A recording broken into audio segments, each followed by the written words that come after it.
why does one need a luxury car? You rarely ever actually need this more expensive thing.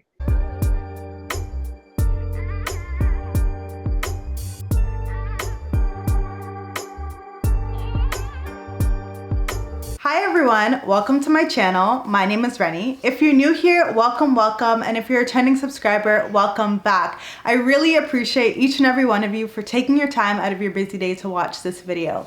So on my channel, I do fashion, finance, lifestyle, and career. And today's video is really about finance and buying your first car. So a lot of you the majority of people who watch me are aged 18 to 24. And a lot of you guys had questions about buying your first car and like what goes into it. So I got a hand-me-down as my first car, so honestly I didn't really have the answers for you, so I brought on someone who did have the answers. I actually saw his tweet, and he was tweeting that he bought a luxury car in 2018 that he neither wanted or needed. And I honestly think this is something that a lot of people do, especially in the Black community. Some of us will flex with our new luxury cars, but we're not realizing all the money that goes into having and owning a car. So for you guys who are buying your first car or you're thinking of buying another car, this video is for you. We're going to be discussing his story, and then we'll talk about financing versus leasing. We're going to talk about, is a car actually an investment, and lots of other things. So I hope that you enjoy, and yeah, we'll get into this video right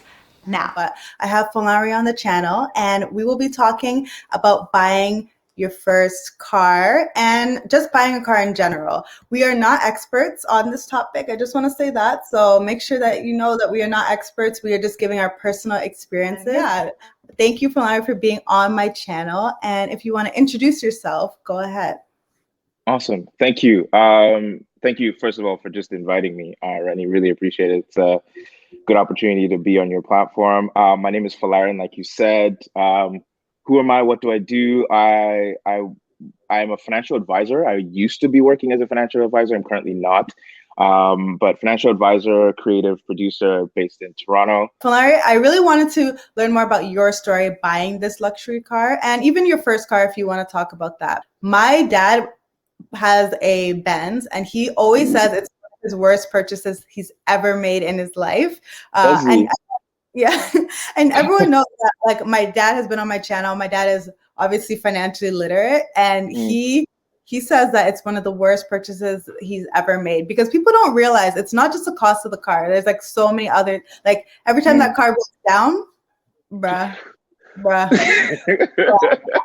It's a whole thing. Yeah, even the gas, like there's a lot of extra costs that come with it. So yeah, I was hoping you could tell us your story and give us insights on why you regret buying that car. Oh my God. So like I'm trying to put myself back into the mind I was in 2018, right? And it's so funny that your father would say that's like one of his worst purchases ever. That's a fact. That's an interesting thing to think about, because I don't consider it like a huge regret, but I do consider it a mistake. And in 2018, I guess, I had moved to Toronto like a year and a half before. I was working in a good field, a field I felt like I was good at, and I was making a lot of progress. I had just gotten promoted, and then I got promoted again twice in the same year. Promotions came with obviously the appropriate salary increases. And so, like I said in the tweet, I got financially to a place that I hadn't been before, and like I was feeling quite good about myself, and I was feeling good about my prospects in the future, which is another thing.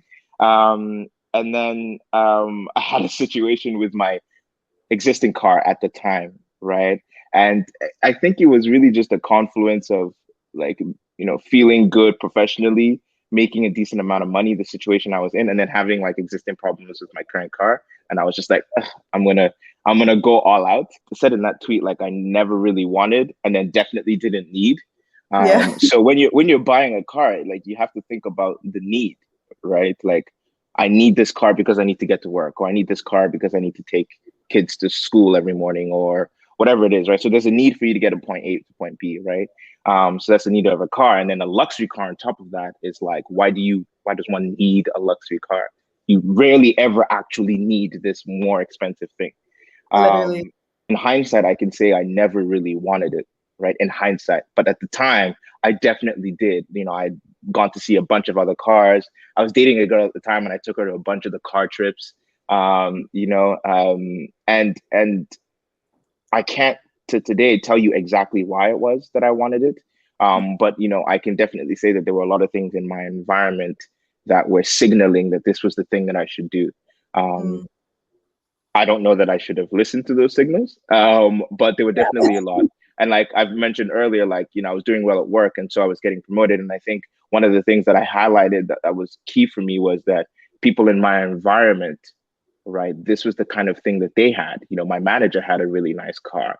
I had another, I would call him a mentor at this point, who was in the same field, a few years older than I was, a few more years in the working as an advisor. He had a luxury car, so there were just a bunch of things that were like, okay, well, what am I doing with this beat up Nissan Altima, which was my first car, when I could be upgraded?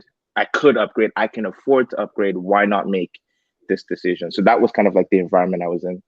Hmm. And what type of car did you buy when you decided to upgrade? So eventually in 2018, when I did make that purchase, it wasn't an Audi, it was like a 2015 model. Um, A4, Quattro S line, had the leather seats that I had envisioned, literally had everything that I wanted, and I built it. So, and like sought it out as well. So it was a nice car, great drive. Like, I actually don't think I feel bad about having experienced it. Um, but I Mm-hmm. don't know that it was my best decision. Yeah. And yeah, I think it's nice to have nice things. Like everyone wants nice things, but I guess you have to think about like the price that comes with it, you know? And I think Mm. that one thing you really mentioned was it was about your surroundings. Like if everyone in your surroundings did not have luxury cars, you may have not aspired to have a luxury car. Am I right in saying that? Yeah, no, you're totally right. Like, there's two things. There's your surroundings, right? Which are signaling things to you. And I agree that like if folks around other things, or if I was paying attention to other things, then maybe I wouldn't have wanted it. Second bit, if I was paying attention, I think closer, there's an understanding of yourself and your wants and how you want to show up in the world that I think you need to have to be Mm-hmm. able to resist these external things. And I think that was the second bit that I finally got to, which was that um, I started asking myself like 3 months into the purchase, like, did I really need this? Like, Yeah. like, did I really want this? Is this like true to like who I am and how I want to show up and all of these things? And like, the more I ask myself these questions, the more I realize I should have been asking myself this before I made the purchase. Did you trade it back in? Like what happened with that? Yeah. Okay. So how I resolved that situation in my life. So I did trade it in. I got a different car. I now have like a Honda. The triggering point was peace of mind. In the financial advisory world, we talk a lot with clients around peace of mind, because that's really how you live day to day. Like, are you at rest with everything that you've sort of made a decision around? Like, are you at rest with your monthly bank account fee or your payment on your mortgage or whatever? So peace of mind is a huge component, how you deal with your money. And I had lost that, right? Not because of how much the car cost, but because it just felt out of place in my life. Like, why is this thing here? Yeah. And you're right. Maybe that's a self-awareness piece, right? Maybe that's just me being a little bit more in tune with what's Mhm. going on internally. For some folks, it might be a little bit different. For some folks, if like every time you go to get the car like like you go do maintenance on the car and like you're complaining about how much that costs, that might be a sign that like this is not the right thing for you. Mhm. Um, so there might be other signals that give you a decision to make. For me, it was peace of mind, and like I put peace of mind above anything else. Like in terms of monetary value, like it doesn't matter the cost for me. Like I always want, because like we only day here so long. You know what I mean? Like I don't Yeah. want to be worried about everything else. So yeah, for me, I needed my peace of mind back. So Yeah. I went and got a different car of mine. And I think when people make monetary decisions, that should always be what they aim for. That's always my advice. Like, okay, fine, it's expensive. Okay, cool. If you make this purchase, are you going to be at peace with it? Yeah. And that's what peace is for yourself, I think. right? Like if it's some people are happy spending money on expensive things if they're at peace with it afterwards. But if you're going to be like struggling afterwards, right, then Yeah. don't make that call, you know? Yeah, and I think that's with any financial decision you make. No, not just actually any decision in general that you make. Yeah. Even when it comes to investing, I tell people, because people ask me about investing and should they get into it, and I tell them like, okay, you can put your money in, but if it's going to be keeping you up at night every night, there's actually I don't see any point of doing it. There's Like, no, yeah, there's yeah, like what are you gaining? You're basically losing stress today over something that you just didn't have to do. Any decision whatsoever, but yes, money is probably the thing that brings people stress the most in life, I would say. yeah. So, especially around money, you should be making decisions that are going to be bringing you peace. Definitely. Okay, so a lot of people had questions that they submitted, so I'm hoping that you can help us answer them just based Sure. on your own personal experiences. The first question that we had was, what is the difference between financing, leasing, or buying cash? There are a few differences. Leasing and financing are basically you have a monthly payment. With leasing, at the end of your lease, you just return the car. You usually have a per kilometer or per year kilometer range in which you can drive the car. So you like 20,000 kilometers per year is like your maximum. So you have less control over certain things with the car. But at the end of a particular period, you kind of just return the car, and you can either buy a new one or get into another lease arrangement. Financing, you own the car in part with whoever is helping you finance the car. You still have that monthly payment. At the end of your financing period, you get to keep the car in fully. The lien is discharged, but you don't return it and upgrade, right? Last one, buying cash, right? You pay cash for something, it's all yours. From a monetary perspective, across the board, with cash, you don't have an interest payment on the car Exactly. or an interest component of the car. Let's put that. You pay cash, you're buying at the value of that car today. With financing, there's usually an interest rate. With leasing, there's usually an interest rate. So that is the cost of deferring your payment further down the line. I would relate lease payment to like renting a house. I think I would. So Yes. renting an apartment or renting a house, and you don't actually own the house. You're living in there, and you're paying it to the owner each month. And then after your lease is up, you can either choose to extend the lease or you can like give it back or move out, basically. Yes. Whereas for the financing, I would say it's yeah, it's like you're purchasing a house and you're paying your mortgage down each month, except I think the real difference that I want to emphasize is that the value of your car is decreasing every single day, whereas Yes. the value of your house would probably be increasing in a normal market. I really like that comparison. Except obviously the big elephant in the room would be the value of those two assets, right? Cars going down, houses going up. And also with leasing, it would be like renting, except out of the 30 days in the month, you can only stay in the house like 20, right? Because leasing has these caps on the amount of kilometers you can drive per year for Good. over that lease period. So there's more controls. But again, depending on your situation, if you're always driving inside of the city, that's probably perfectly fine.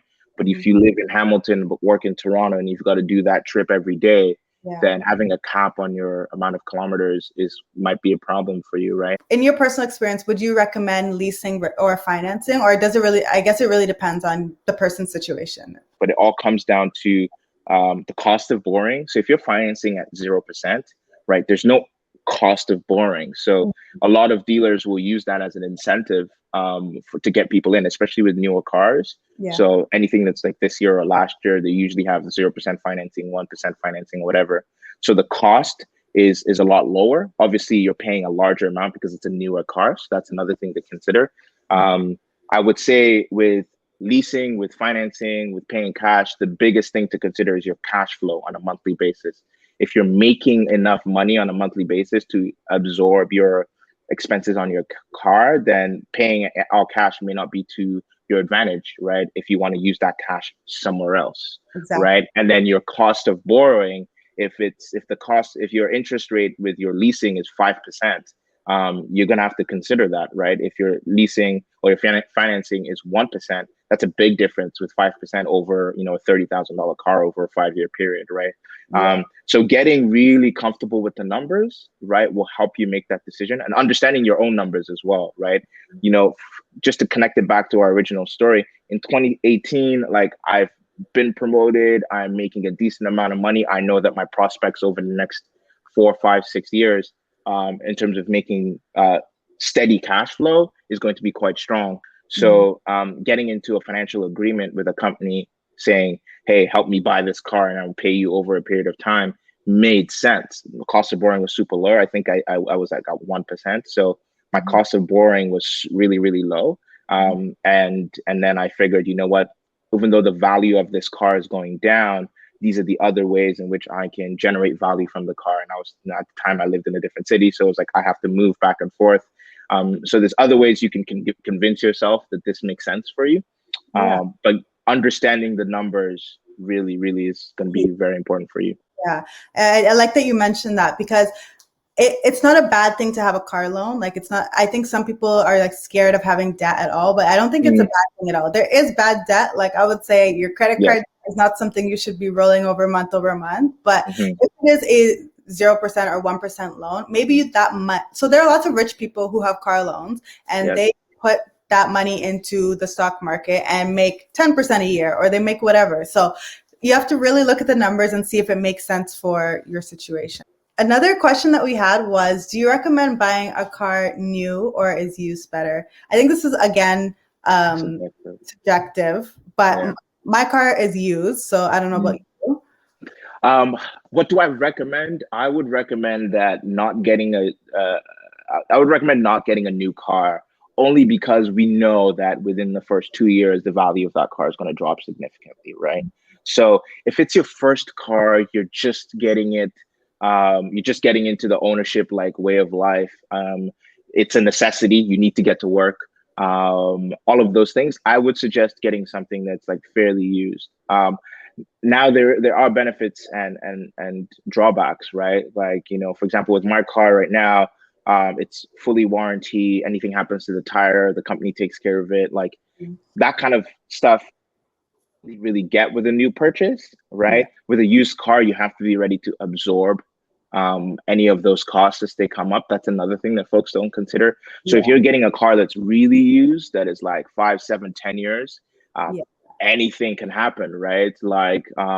And when anything does happen, that cost is on you. So if it's $800 to fix your car, no yeah. one is going to save you, right? Yeah, and I will say that I agree with what you said, and the value of your car depreciates once you drive off that lot. But you can buy a slightly used car, so that's something you can consider as well because it is almost a new car, but the value has decreased because somebody has already driven it. So that's something Mhm. to consider, and you still have the warranty, and you still have this. The warranty is not the full warranty because it's already been used for some time, but it still has a bit of warranty on it versus buying a very, very, very used car. If you buy a used car, do you recommend buying it from the dealership or from a third party?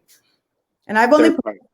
I've only purchased from a dealership, so I'm not sure. That's my only experience. So I was Mhm. wondering if you had other experiences. Yeah, my first car was a private sale, so it was from a person. No recommendation here, really. It would just be about how much homework are you willing to do, Mhm. because you know, again, with cars, right, you have to make sure that everything is in order. As soon as you take ownership of that car, you're responsible. Like something goes wrong, you have to pay to fix it. Mhm. So, you know, with a dealer, there's more formal arrangements. Like, you know, I think actually when I got my first car, within like a month or so, the brakes were gone. And I was like, Oh are you my. kidding me? Right? Yeah, what? So I had to pay money to get the brakes like fixed.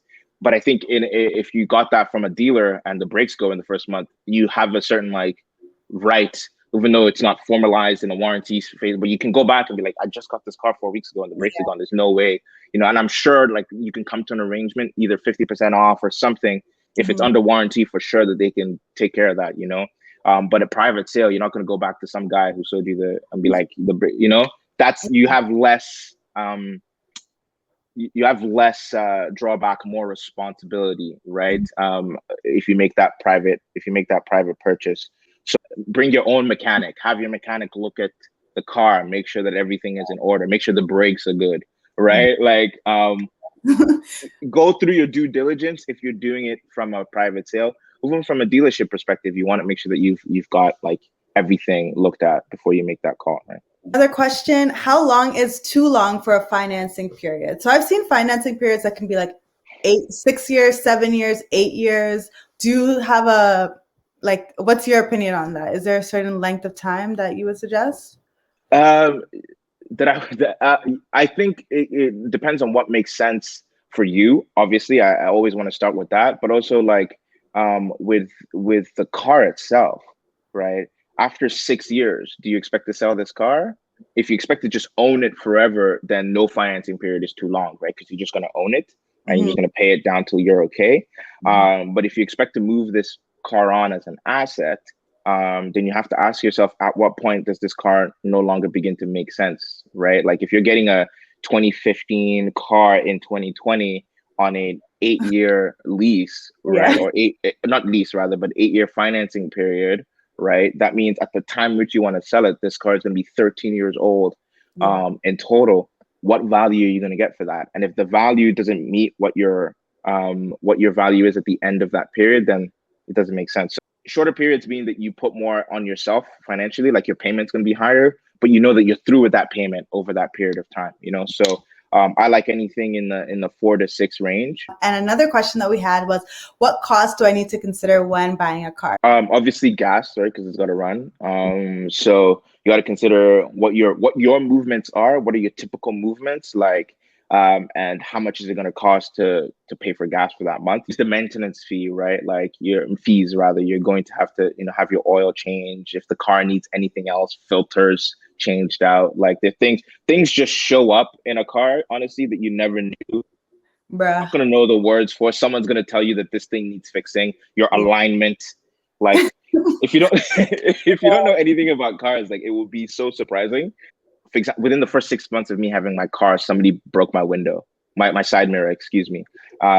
So that's something that requires fixing, right? So these are unexpected costs. And then there's small things that add up, like winter tires, or having the right mats in your car, or having the right equipment at the back of your car just in case something goes wrong and you stop on the side of the road. So making sure to have all of those things cost money. Yeah, and I want to mention one thing, insurance as well. Oh my God, yes. How did I forget? Yes, insurance is such a big cost, Yes. especially if you live in the Greater Toronto area. Mhm, We have some of the, especially if you live in Peel. I live in Peel, and mhm. Brampton is right beside where I live, and we have the highest insurance costs in all of North America. So, Wow, yeah, really?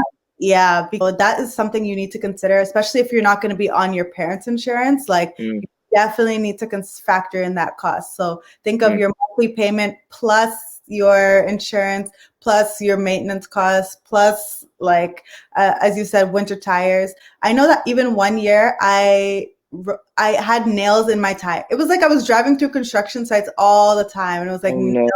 like 3 nails in my tire. Yeah, it was horrible. So these are Oh all no. things that you need to consider. And maybe having an emergency fund for your car is something to have as well. And our last question, and this is actually, no, it's not a personal question. I think it's factual. But what is a better investment, a house or a car? Yeah, that's definitely a factual question. Like a house is more expensive, obviously, but long term, it's a better investment for sure. Hmm. I don't even think I don't know. Is a car even an investment? I feel like it's a liability. Basic. I think it's just a liability. It depends on your personal situation. On your balance sheet, yes, it's a liability, right? On your balance sheet, right? Like the value is going down year over year. It probably costs more to maintain month over month. But it depends on the value it adds to your life, right? You like if you need to save time, right? If you need to save your 3 hour bus journey Yeah. from 3 hours to 45 minutes, you're investing in your time. And I Hmm. think if you are able to take that time and turn that into another like money making thing in your life, you're able to work a different job, you're able to build a skill set and then monetize that, Hmm. then it's an investment, right? But obviously, that's a lot of ifs and buts. Like on the balance sheet, it's a liability, right? Yeah. Yeah. Yeah. So is a house, by the way. Like True. yeah, you can spend a lot of money on maintaining your house. But True. like you said earlier, right, over the course of 5, 6, 7 years, the value of your house is going to go up. Your car is not going to be worth anything. Yeah. I think you're rarely ever in a situation where you need either a house or a car. Yeah.